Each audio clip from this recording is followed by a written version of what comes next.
Episode की शुरुआत court से होती है, जहां दामी के डैड ली हुई को दामी और चेयरमैन बांग के मर्डर के लिए गिल्टी डिक्लेयर किया जाता है और डेथ सेंटेंस दी जाती है। ली हुई रोता चिल्लाता रह जाता है पर कोई उसकी बात नहीं सुनता। अगला सीन हम जेल का देखते हैं, जहां ली हुई को रखा गया था। वो हर कुछ दिन में वहां से भागने की कोशिश करता रहता था, जिसकी वजह से वहां के गार्ड्स और कैदी सभी उससे परेशान थे।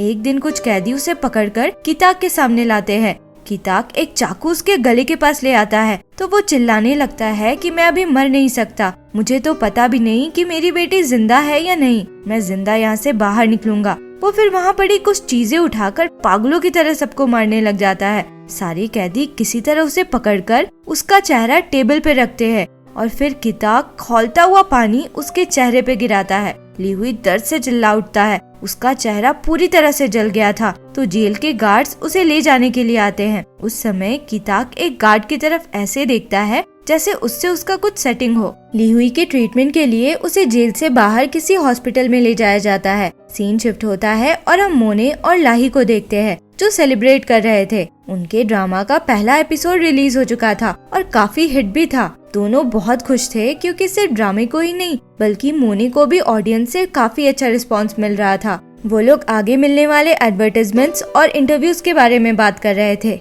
इस बीच लाही थोड़ी सीरियस होकर मोने से कहती है कि एक बात हमेशा याद रखना, तुम्हारा कभी बच्चा हुआ ही नहीं था। अगले सीन में हम देखते हैं कि मोने एक गाने की रिकॉर्डिंग कर रही थी और लाही बाहर से उसे देख रही थी। अचानक से उसे लगता है कि मोने की जगह दामी खड़ी है। वो थोड़ा घबराने लगती है तो खुद को समझाती है कि तुम्हें फोकस करना होगा, मोने ही तुम्हारी अब सब कुछ है, तुम्हें उसे सबसे अच्छी एक्ट्रेस बनाना है। दूसरी तरफ जेल में ली हुई को वापस लाया जाता है। उसके पूरे चेहरे पे बैंडेजेस लगे थे। उसे उसकी प्रोटेक्शन के लिए बाकी कैदियों से अलग रखा जाता है। एक गार्ड दूसरे को बताता है कि ये तो अब बोल भी नहीं सकता, गर्म पानी से इसके वोकल कॉर्ड्स भी जल गए हैं। फिर हम तब का सीन देखते हैं जब चेयरमैन बांग को ब्रिज से गिरने के बाद हॉस्पिटल लाया गया था। उस समय वो जिंदा थे और अंदर जाते हुए उन्होंने अपने आदमी हुएंग से कहा था कि उन्हें वहाँ से बाहर निकाले।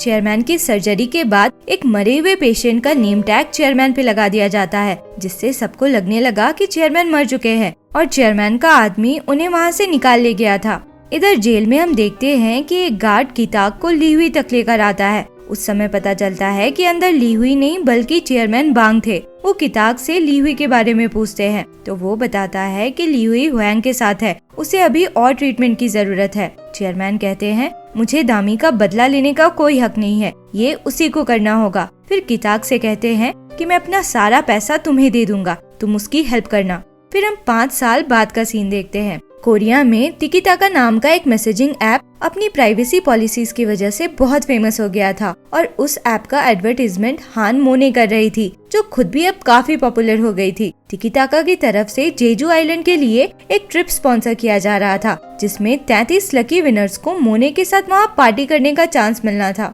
नेक्स्ट सीन हम जेजू आइलैंड का देखते हैं, जहाँ मोने उन लकी विनर्स के साथ पहुँची हुई थी। वहाँ लाही और जिन्मो तो थे ही, लकी विनर्स में कई जाने पहचाने चेहरे भी थे। वहाँ कई तरह के इवेंट्स भी हो रहे थे जिसमें लोग काफी मजे कर रहे थे। एक इवेंट के टाइम पे मोने से पूछा जाता है कि वो दुनिया में सबसे ज्यादा रेस्पेक्ट किसकी करती है। कोई लाही का नाम चिल्लाता है तो मोने कहती है कि वो लाही के रेस्पेक्ट तो करती ही है, पर सबसे ज्यादा रेस्पेक्ट वो अपनी मॉम की करती है और बताती है कि उसकी मॉम बिजनेस के सिलसिले में यूएस में है, पर वो हमेशा कॉल में उनसे बात किया करती है। वहाँ हम दोह्यू को भी देखते हैं, जो काफी एंजॉय करता हुआ दिख रहा था। फिर हम एक आदमी को देखते हैं जो होटल के टॉप फ्लोर से सब कुछ देख रहा था। इसकी बॉडी में हमें वैसा ही निशान दिखता है जैसा ली हुई की बॉडी में था। दूसरी तरफ हम जेल का सीन देखते हैं, जहाँ अब तक चेयरमैन ली हुई की जगह पे सजा काट रहे थे। किताक उनके पास आकर बताता है कि उसकी सजा अब पूरी हो चुकी है तो उसे आज रिलीज कर दिया जाएगा। फिर वो पूछता है कि आपको याद है ना कि आज कौन सा दिन है। तो चेयरमैन कहते हैं कि आज का दिन वो कैसे भूल सकते हैं, इसी दिन के लिए तो वो जिंदा रहे हैं। किताक फिर चेयरमैन से कहता है कि ली हुई को आपके प्लान के बारे में पता है। तो चेयरमैन कहते हैं कि मुझे पूरा विश्वास है कि वो अच्छा काम करेगा, क्योंकि सिर्फ वही है जो मेरी फीलिंग समझ सकता है। फिर हम उसी आदमी को देखते हैं, किसी के कॉल आने पे वो अपना नाम मैथ्यू बताता है। एक्चुअली किताक ने उसे जेल से निकलकर कॉल किया था। मैथ्यू उससे चेयरमैन के बारे में पूछता है और कहता है कि चेयरमैन ने मेरे लिए जो किया उसके लिए मैं हमेशा उनका आभारी रहूंगा। फिर हम 5 साल पहले का फ्लैशबैक सीन देखते हैं, जब ली हुई की ट्रीटमेंट चल रही थी। जिस दिन उसे वापस जेल जाना था, उस दिन कीताक गार्ड के यूनिफॉर्म में उसके पास आया था, उसे वहाँ से भगाने के लिए। उस समय ली हुई ने चेयरमैन को देखा था, जो उसकी जगह बैंडेजेस लगाकर जेल के लिए निकल रहे थे। उसे ये सही नहीं लग रहा था और वो चेयरमैन को रोकना चाहता था, पर कीताक ने उसे ऐसा करने नहीं दिया था और बताया था कि गिरने के बाद चेयरमैन पिछले 6 महीने से फिजिकल थेरेपी ले रहे हैं ताकि वो जेल में तुम्हारी जगह ले सके। उस समय कीताक ने ली हुई से ये भी कहा था कि अभी जो तुम फील कर रहे हो उसे भूलना मत, क्योंकि तुम बहुत ही स्ट्रॉन्ग लोगों के अगेंस्ट जाने वाले हो। तुम्हें पावरफुल बनना होगा ताकि तुम जीत सको। कीताक ने फिर ली हुई को $10 मिलियन देकर कहा था कि तुम्हारे पास 2 साल हैं इसे वापस करने के लिए।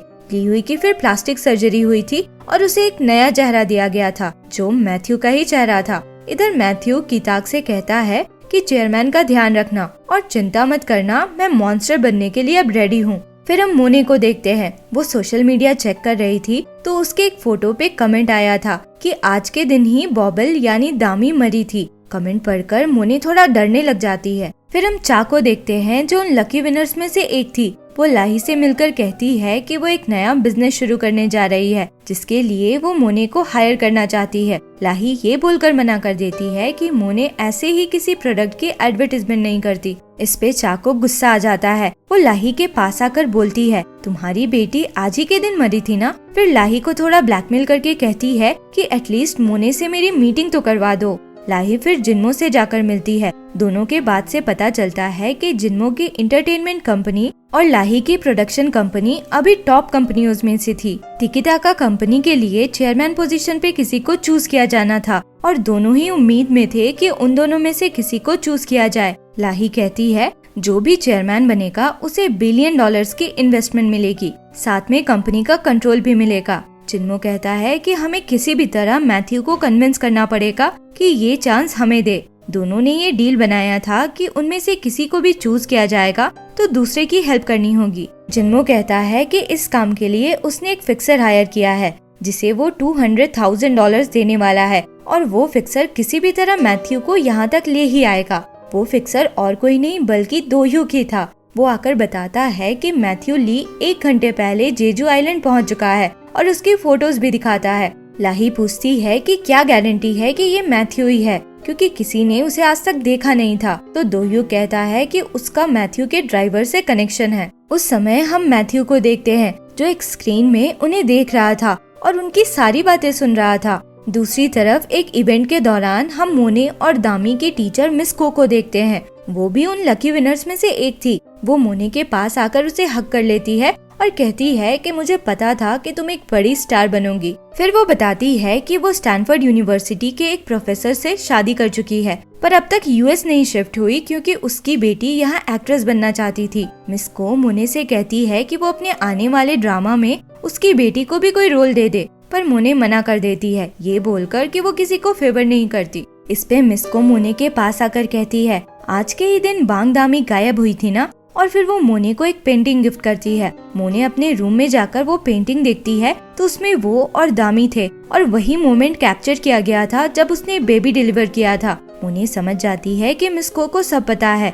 वो जोर से चिल्लाकर पेंटिंग फाड़ देती है। फिर उसे दामी की मेमोरीज याद आने लगती है और हर तरफ दामी दिखने लगती है। वो पैनिक करने लगी थी तो किसी तरह एक बॉक्स में से दवाइयाँ निकालकर वो बहुत सी एक साथ खा लेती है और फिर बेहोश हो जाती है। फिर हम जिन्मो के एक आदमी को देखते हैं। वो एक लड़की को देखता है जो यूनिफॉर्म और बॉबल कैप पहनी हुई थी और पीछे से बिल्कुल दामी की तरह लग रही थी। वो डर जाता है और भागकर जाकर जिन्मो और यंगजू को बताता है कि उसने बॉबल का भूत देखा। यंगजू तो थोड़ा डरने लगता है पर जिन्मो दोनों को डांटता है। यंगजू फिर जिन्मो से पूछता है कि मुझे एक बात कभी समझ नहीं आई कि आपने बॉबल को इतना हरास क्यों किया, क्या वो सब कुछ मोने के लिए था? जिन्मो मना करता है और कहता है कि मोने तो मेरे लिए काम भी नहीं करती है। तो यंगजू कहता है, हाँ ये तो सच है, पर मोने आजकल बस उन्हीं एक्टर्स के साथ काम करती है जो आपकी कंपनी से जुड़े हैं। जिन्मो एकदम गुस्से में आ जाता है और कहता है कि अगर दोबारा ऐसी बात की तो अच्छा नहीं होगा। अब तो यंगजू श्योर हो जाता है कि सब कुछ मोने के लिए ही था। फिर हम मोने को देखते हैं। वो होश में आती है तो देखती है कि लाही वहीं बैठी थी और उसकी दवाइयाँ देख रही थी। लाही कहती है कि तुमने तो कहा था कि तुमने ये सब छोड़ दिया है। फिर वो मोने को बहुत डांटती है कि मेरी परमिशन के बिना तुम पानी तक नहीं पी सकती, तो ये दवाइयाँ कैसे ले रही हो? मैं बस तुम्हारी एजेंट नहीं, तुम्हारी गार्डियन और तुम्हारी मॉम भी हूँ। डांटते हुए लाही मोने की फैमिली को भी मेंशन करती है जिसे उसने अब्रॉड भेज दिया था। मोने सॉरी बोलती है और सारी दवाइयाँ डस्टबिन में डाल देती है। लाही अब शांत होती है। वो मोने के पास आकर कहती है कि ये सब मैं तुम्हारे लिए ही कर रही हूँ, हम दोनों अब एक ही हैं। फिर वो कहती है कि बाहर तुमसे कोई मिलने आया है, स्माइल करते हुए मना कर देना। मोने नीचे जाती है तो देखती है कि चा उसका वेट कर रही थी। चा मोने को अपनी कंपनी के लिए मॉडल बनने को बोलती है तो मोने मना कर देती है, ये बोलकर कि वो अपने नए एल्बम में बहुत बिजी है। वो वहाँ से जाने लगती है तो चा अपने हॉस्पिटल का नाम लेती है। उसी हॉस्पिटल में तो मोने अबॉर्शन की बात करने गई थी। चा पास आकर बोलती है कि मैं ही तो उस हॉस्पिटल की डायरेक्टर थी। फिर वो मोने का पेट टच करती है, ये दिखाने के लिए कि उसे सब पता है। नेक्स्ट सीन में हम देखते हैं कि मोने अकेली पूल की तरफ जा रही थी तो योंगजू उसके सामने आ जाता है जो पूरी तरह से ड्रंक था और उससे बदतमीजी करने लगता है। मोने डर के चिल्लाती है तो वो बताता है कि वही तो स्कारलेट लेटर चलाता है। फिर वो जबरदस्ती मोने को किस करने की कोशिश करता है तो उसी समय दोह्युक वहाँ आकर उसे रोक लेता है और मारता है। लकी विनर्स के लिए अगला इवेंट मोने के साथ पूल पार्टी था। पार्टी शुरू होने से पहले लाही सबसे कहती है कि वो लोग अच्छे से एंजॉय कर सकते हैं। सारे होटल स्टाफ को भेज दिया गया है और सीसीटीवी भी बंद कर दिया गया है। मोने अब तक थोड़ी नर्वस थी पर मन में सोचती है कि मुझे सब कुछ भूलकर एंजॉय करना चाहिए। पार्टी फिर शुरू होती है और सब लोग बहुत ज्यादा एंजॉय करने लगते हैं। उस समय लाही को मैथ्यू का मैसेज आता है और वो कहता है कि नेक्स्ट डे वो उसके होटल आएगा। पार्टी के बीच में हम देखते हैं कि कोई हर ड्रिंक में कुछ ड्रग्स मिला देता है, यहाँ तक कि पूल के पानी में भी।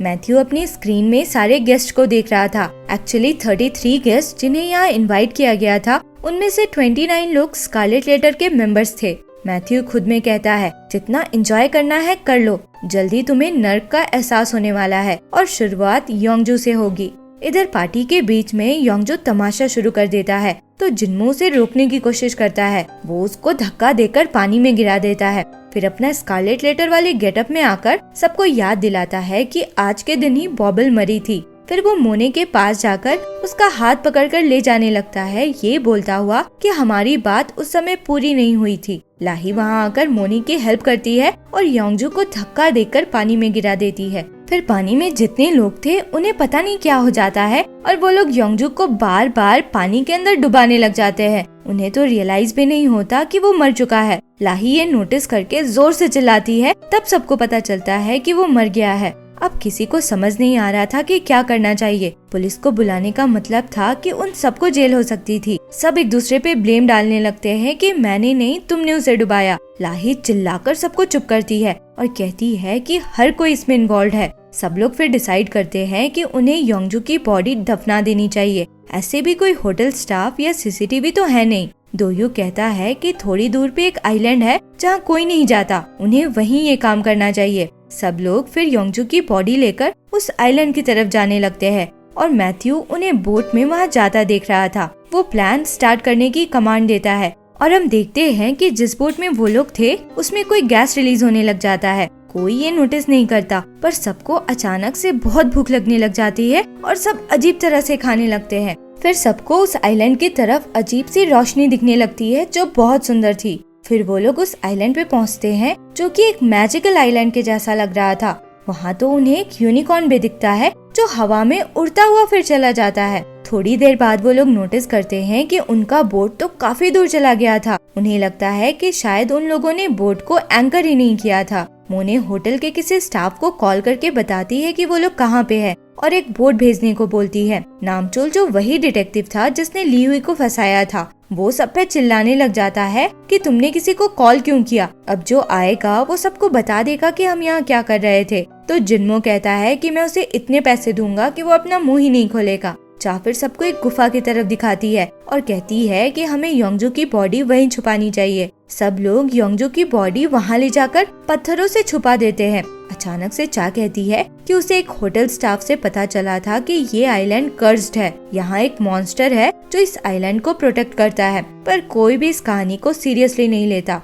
वो लोग अब गुफा से निकलने ही वाले थे कि एक चमगादड़ उड़ता हुआ आता है। फिर वो लोग देखते हैं कि पूरा गुफा ही चमगादड़ों से भरा था। सारे चमगादड़ अब उन पे अटैक कर देते हैं। सब लोग बच के भागने लगते हैं, पर कुछ लोग चमगादड़ों से बच नहीं पाते। फिर जैसे ही वो लोग बाहर निकलते हैं, पहाड़ टूटकर उन पे गिरने लग जाता है। कुछ लोग तो बच जाते हैं, पर हम देखते हैं कि कुछ लोग एक बड़े से चट्टान को रोके हुए थे जो उन पे गिरने वाला था। जिन्मो कहता है कि हमें सबसे पहले मोने को बचाना चाहिए। मोने चट्टान छोड़कर निकलती है तो उसके पीछे से लाही, चा, नामचुल और कोबी निकल जाते हैं। लास्ट में बस 2 ही लोग बचते हैं, जिसमें से एक जिन्मो था। वो उस दूसरी औरत से कहता है कि हम 3 की गिनती पे एक साथ चट्टान छोड़कर पीछे हट जाएंगे, पर वो पहले ही हट जाता है, जिससे वो औरत चट्टान के नीचे ही दब जाती है। सब लोग भागकर जंगल के बीच में पहुंचते हैं। अब तक टोटल 5 लोग मर चुके थे। फिर उन लोगों को रियलाइज होता है कि वहाँ पे अब फोन भी काम नहीं कर रहा है।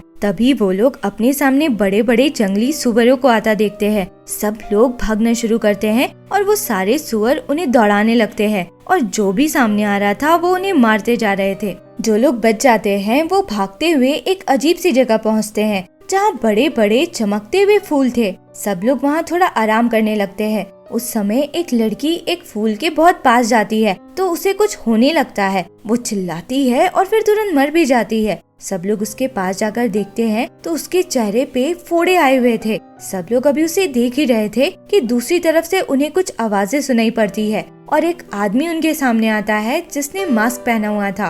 और इसी के साथ ये एपिसोड यहाँ खत्म होता है। आगे क्या हुआ इसके लिए मिलते हैं अगले वीडियो में। अगर एक्सप्लेनेशन पसंद आया हो तो लाइक, शेयर एंड सब्सक्राइब करें। Thank you for watching.